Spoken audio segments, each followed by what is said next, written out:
the Barbados Turf Club's first racing season for 1995, a day on which we paid tribute to Kathleen Hawkins, the Grand Lady of Horse Racing.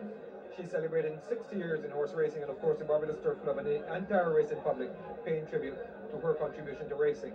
The feature race will be in her name, C-class horses going 9 furlongs, and although it's a small field, it should be very, very competitive. 7 races on the day's card, and we start with the F2 horses going 5.5 furlongs. And we have 2 strong favorites in Horses 2, Country Cottage, a chestnut gelding by Perfect Horse out of Chase Lady. A good third at this distance last time out. Our Cumberbatch is the jockey today, takes the lighting post of 109 pounds. Followed by number 4, Motown, a bay filly by Concord Hero out of Music City. She was 4th in that same race. Venice Ridge is in the saddle today, he takes along 120 pounds. So they're just about settled, and away they go when Kashmir comes out and she decides not to gallop. In fact, Raps Rope's feet are out of the stirrups. But as they run out the first half of furlong or so, it's Spentum who goes to the front with a big weight of 132 pounds. Slade Callahan not hanging about at all, he's gone on. Vivacious in the second, my Motor on the outside has come away quite nicely. Down along the rail at one is Country Cottage who caused the delay. Scott Buster comes next, and Expert Advice is the back marker. With 3.5 furlongs to go, it's Spentum in front being hard held. Motor moving up on the outside to deliver a challenge. On the inside, Vivacious is hard held. Scott Buster is taking closer order. Country Cottage comes next, and Expert Advice beginning to make some ground from the rear. Past the drill hall, and it's still Spentum in front. He's made most of the running so far. On the outside, Motown looms dangerous. Vivacious beginning to unleash a challenge. Scott Buster with right in contention, and Country Cottage being pulled and pushed along. And the other one is, in fact, Expert Advice is broken a leg or something, and she's gone down. She's knocked down the rails, and the guy is on the ground, but he seems to be all right. But as they come down the home stretch towards the outside, it's Vivacious coming to deliver a challenge to Motown. In the closing stages, John O'Jones going for home on Vivacious. Motown trying desperately on the inside, but no, they're not going to beat Vivacious. She wins it hands down from Motown on the outside, the early pace, on the inside, the early pacemaker. That's Spentum is third. Then there's Scott Buster. The last one is Country Cottage, a long, long way back to Kashmir, who's down the track, and the horse which went down was Expert Advice. I believe she broke her leg. And I'm trying to find the jockey, young Kevin Mears. He's on the ground also, but I'll tell you a little bit more about that in a moment also. And what actually happened is that when the horse went down, she struck the rail, and young Kevin Mears, the rail actually came down on him. Horse number 3, Vivacious, win of the first race, being led into winner's enclosure. And John O'Jones in the winner's enclosure. It's always good to see this young man riding here at the Garrison Savannah, and he's successful in the very first race of the day on horse number 3, Vivacious.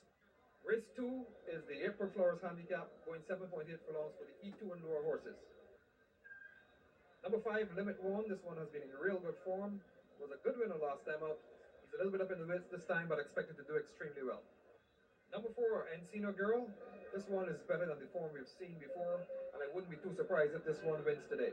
Number 7, Mr. Confusion, ridden by Anderson Ward, taking 116 pounds. This gelding had a bit of bad luck last time out, and today the punters seem to think that he might make amends. He's in at 3-1, and I expect it to go close. They're under starters orders. They're off and running, and quite a level start. Dancing Ray may be the slowest one into stride. A little bit of bumping as they come on to the main course and leave the chute, and it's House of Windsor that comes towards us. Garth pulling for his head from the outside was quickly away as well. Mr. Confusion following that. Tucking in on the inside is Brown Sugar.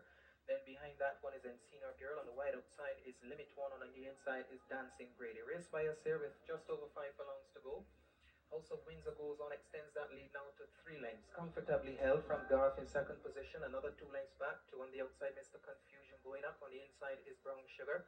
Then following that on the outside is Encino Girl. Limit 1 on the outside of that. Then Dancing Brady at the back. With about 10 lengths to get to the front runner, they race down the back stretch and go towards the 4 furlong mark. And it is still House of Windsor comfortably held in front by 3 lengths from Garth in second position. Mr. Confusion improves his position and rushes up to the quarters of Garth as they make the incline towards the 3 furlong mark. It is now House of Windsor on the outside. Garth goes right up to challenge for that lead with just under 3 furlongs to go. House of Windsor and Garth on the outside challenging. A length and a half back in second and third position. Mr. Confusion 3 lengths back to Encino Girl in fourth. Then Brown Sugar coming with a strong run from that to back. Then there's Limit 1 and Dancing Grace, the last one. It's just under 2 furlongs, a furlong and a half to go now. It is Garth on the outside. On the inside, House of Windsor with Mr. Confusion appears to be going best of a lot.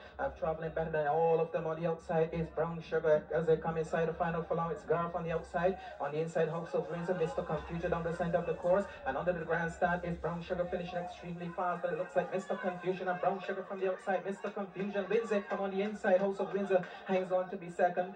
Then comes Garth in third. Brown Sugar on the outside, maybe fourth. Then there's Limit One. Then Encino Girl and Dancing Grey. Number 7, Mr. Confusion, being led in by trainer Safi Joseph and Claudette Joseph, the son and daughter of Mr. Federated. Mr. Federated, of course, veteran horse race owner Ati Joseph, the winning jockey Anderson Ward. The Cox World Cup is very much in the air, and recently we've been hearing a lot about a horse in Trinidad called Science Gold. Trainer Steve Jardine has brought over the filly very early. Steve, how good is Science Gold? We've been hearing quite a lot about her. Well, I could safely say she's the best horse I have ever trained and might ever train. She's one of those once in a lifetime horses. As you know, she's the only horse to do what Mentone did 35 years ago, and that's a long time. I mean, I nearly wasn't born yet. So that's why I say it's a once in a lifetime type of horse. She's won quite a few races on the trot. How many races has she won? Well, she was unbeaten for 1994. She won 7 out of 7. She won every distance that we had, because we had a sprint series and a staying series in Trinidad, and she 3 races consisting of 3 races each, and she won all 6.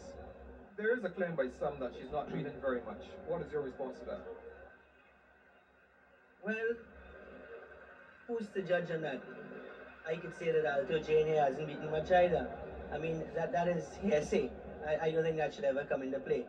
When a horse wins and it wins well, it doesn't matter what is in your race. Once your times are good and competitive, you have a good horse. I mean, people like to detract from horses by saying it beats nothing, but whatever you bring, it beats. And that happens here as well too. So, how was she settling here at the Garrison? She's settling very nicely. I had her in Trinidad on the grass track, working right-handed for about 3 weeks before we came. So, everything has been going right, and tomorrow morning I'm getting a little tryout on the racetrack. Alright, I think you're also taking your chances in the Cape Shepherd 5000 before you come in the Coxburg? Yes, and I would like to give her a trial run and make sure everything goes alright. If there are any little problems that can be ironed out or anything goes wrong, I'd like to try and solve that before the Cape Shepherd. Steve, the best of luck to you and your filly. Thank you very much. The third race on today's card is the Apronet Handicap over 1100 meters for the E and Door.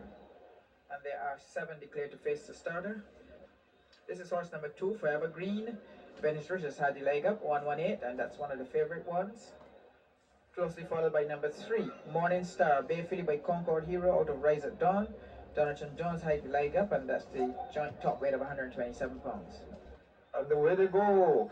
And on the inside, Springer came out flying. Forever Green was also quickly out. Vizcaya, he's rushing up on the outside.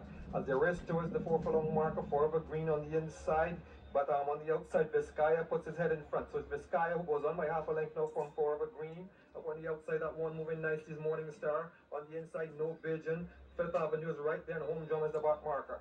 As the race towards the 3 furlong pole is Vizcaya, who's gone on now by 2 lengths. Forever Green is still there or thereabouts. Morning Star is relegated to about 4th position. Past the drill hall, and Vizcaya dictates it in front. He's in front by 3. Chrissy Griffith just sitting against him. Up on the outside, Forever Green is still there. On the inside, Springer going nicely. Morning Star now accelerating. On the other hand, the Great Fifth Avenue is starting to make some ground. No Pigeon going nowhere at this time, and Home Drum seems to be out of it. As they come to the top of the stretch, Vizcaya, that was the leader. Springer is still there. Forever Green drifting a little bit under pressure. And the others seem to be struggling at this stage as they come inside the closing stages. Chrissy Griffith and Vizcaya going for home. Springer with a challenge on the outside, but it's a little bit overdone. Here comes Vizcaya to win it from on the outside. Springer, Morning Star is 3rd. Home Drum might have been 4th, beating Forever Green for 5th. On the outside, that one is the Great Fifth Avenue. The last one, No Pigeon. Number 5, Vizcaya, being led in by trainer Sean Hall. And he's getting some assistance from another young gentleman who I don't quite recognize. Chrissy Griffith in the saddle, and I must say once again, Sean Hall's horse is exceptionally well turned out, carrying good condition, and he's certainly reaping the success which you get from some hard work. In other words, if you put in the work, you get the success.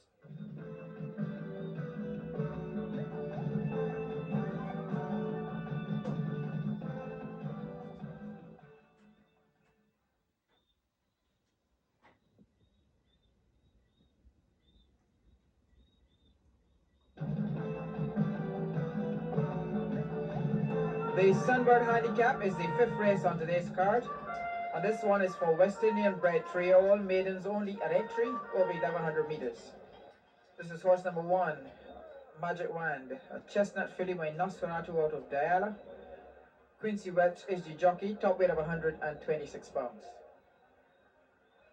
Also well favored is horse number 3, Wild Bird, a bay colt also by Nosferatu out of Lovebird. Jonathan Jones has the leg up, he takes 123 pounds.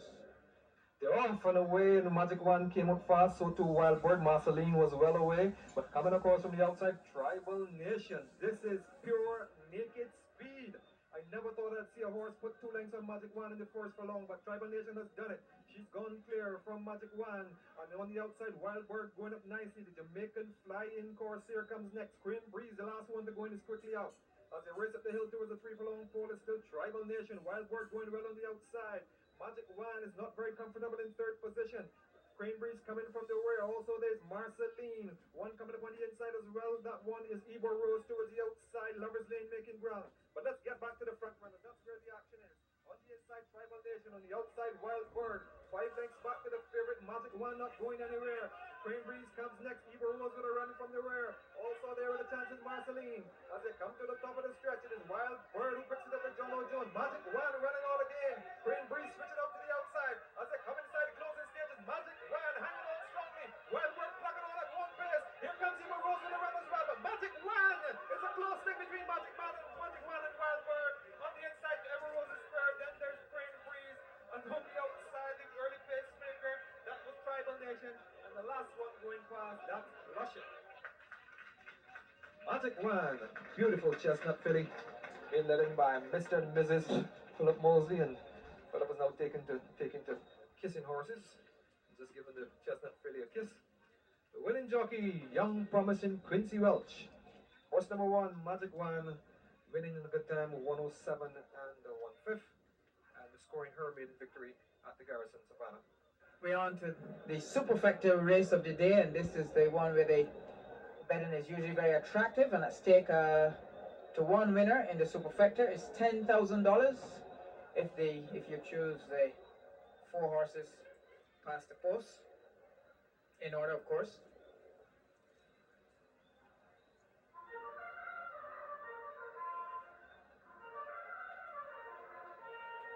We start with number 12, Never So Hot, a bay filly by Happy Boy out of Diala.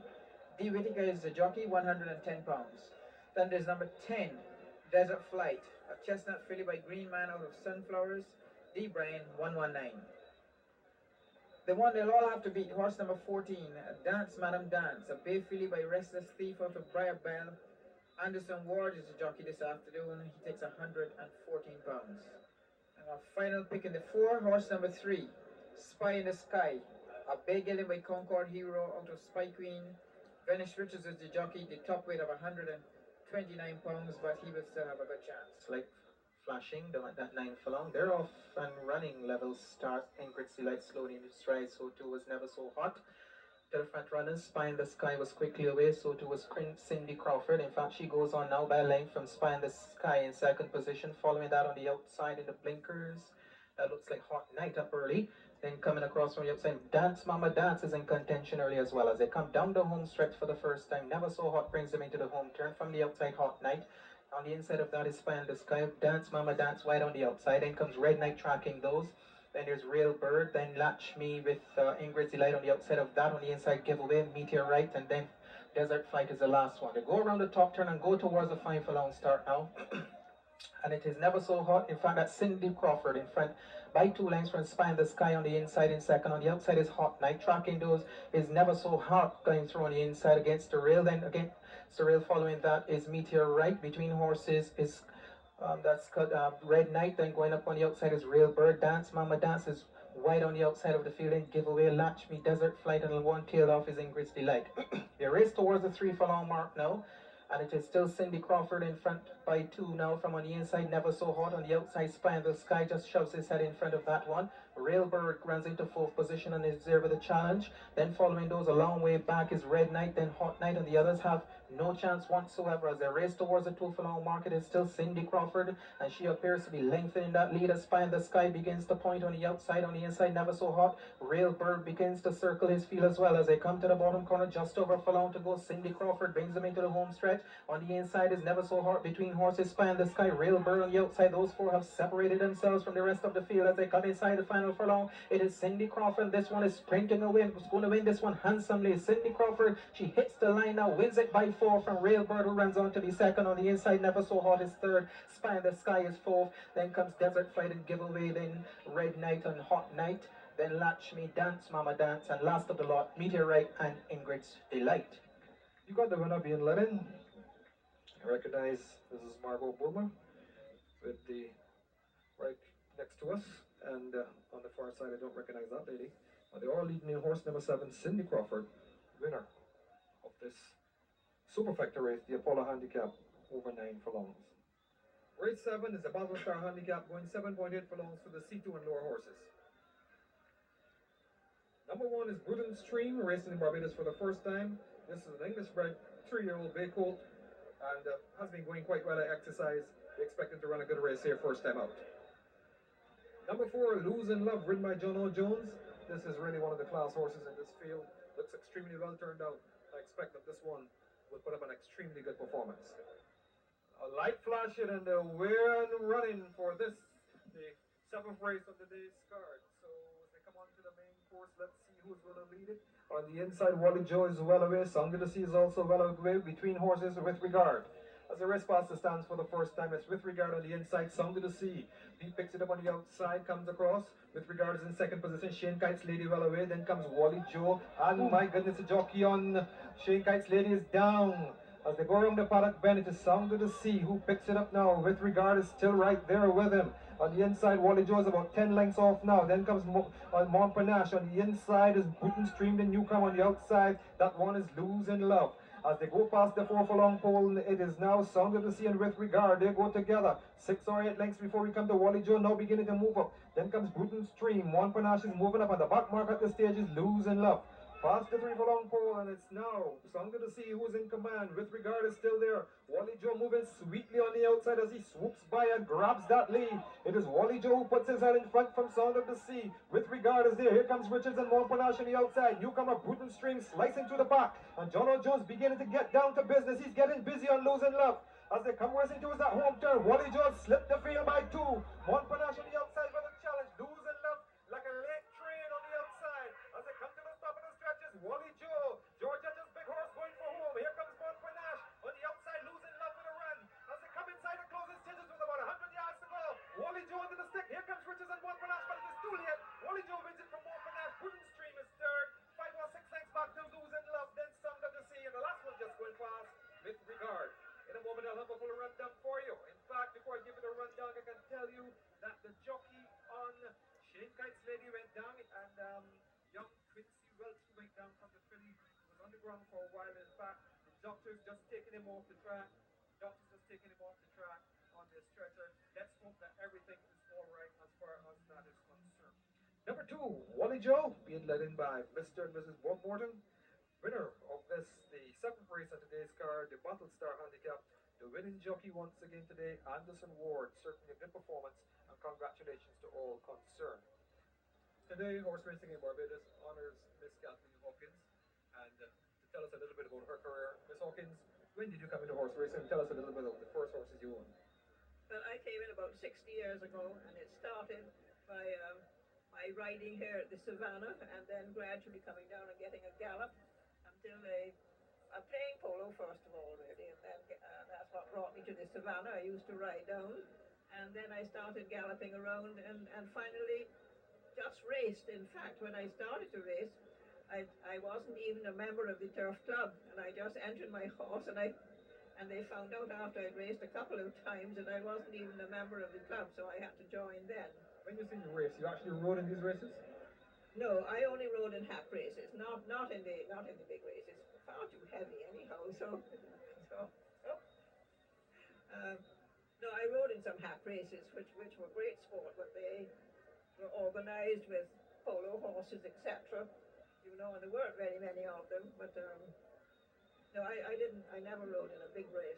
Who were the good horses that you remember that you would have had? Well, starting telling you now, or do you want me to tell You you? can go right ahead and tell me. Some of the good horses were, let me see now. It was Battle Star, who was a wonderful little horse, and she gave me quite a lot of trouble to get her to drive in the buggy. I used to drive all my horses in the buggy in order to save the weight of a rider on the back, because in those olden days, so to speak, there wasn't much in the way of racing, and there was a lot of riding in the country. And I found that horses were inclined to get their legs, get more tendons and things like that. And I evaded that quite well by driving. You see, there was no weight on the back. But that took quite a lot of practice. Just a reminder that Right, look at that. That took quite a lot of practice to get them to drive. Maxwell and Rays. But the other thing that you were talking about is your style of training. You've seen that change over the years, of course. Princess Patty. Yes, well, in those days, Horse was a gift to the Barbados Club. in those days, as I say, there were Standing at start, people it will who be kept their the horses farm. in the country. So Don Chandler Not kept his up giving at it to the Todd's, Barbados Club, and I that kept fee mine at is Edgerton, $1,000. and used to ride around Maxwell and Rays the standing estate. at start at both And fields. but of course, in order to drive them, I had to get them very accustomed to traffic, which was not an easy job. Out of Princess I mean, I Patty used to put them by in between Topper shafts and Sarah Sudan. and just put them and just the wheels behind, not the gig. And then I used to rattle things. Ladies and gentlemen, the following are listed I for sometimes would the even today's tie call. a cabbage bark behind the traces to get the rattle on the ground, so that when they went out onto the road and lorries and things passed, that they wouldn't mind. Mind you, I had to learn to ride because the little horse that I brought from Trinidad, the first one, Marina, and I tried riding her myself. She used to take me up in the cane field quite often, and anyway, I managed to stick up, but she couldn't stand the old mule carts, four-wheel mule carts with four mules passing. She couldn't stand those at all, nor could she stand the old steamroller puffing along. So, as I say, we went up into the field occasionally, but anyway. What would you say was your greatest moment in horse racing? Well, that is a difficult question to answer because I've enjoyed the whole lot of it. I mean, at first it was quite a challenge because people didn't go into racing to that extent. I mean, I was one of a few, so to speak. Now I'm one of many, so there's quite a difference. But I still enjoy coming and seeing my horse run around a little bit on the savannah. As a woman in horse racing earlier on, what were the difficulties?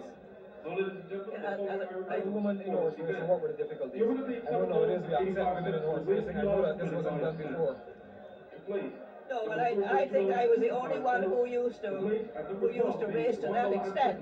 I was certainly the only one who used to drive race horses. And as I say, Sir John Chandler, I know, he wanted to have his horses driven. But the first one, when he tried putting between the shafts, broke up the shafts. And that was the end of that. So in order to drive a race horse, you had to do a lot of preliminary work. And I mean, I would walk behind myself and hold the traces and snap the side of the horses, so that when you put them between shafts and they touch the shafts. And the next thing was the bridging for backing. You had to be very careful that they didn't like the bridging behind the back legs, and so that took quite a lot of practice to get them not to mind that. Because to kick up when you're going down a hill is not very easy to cope with, not when you've got a race horse anyway. I mean, if you've got some little pony, that may be a different matter. You got 60 years behind you. What do you plan for the future? You still got chicken training? Anything else in training? No, not really. Not good. Ingrid's Delight, that's the end of her. We're just trying her. As a matter of fact, I got her. Someone in the country was trying to.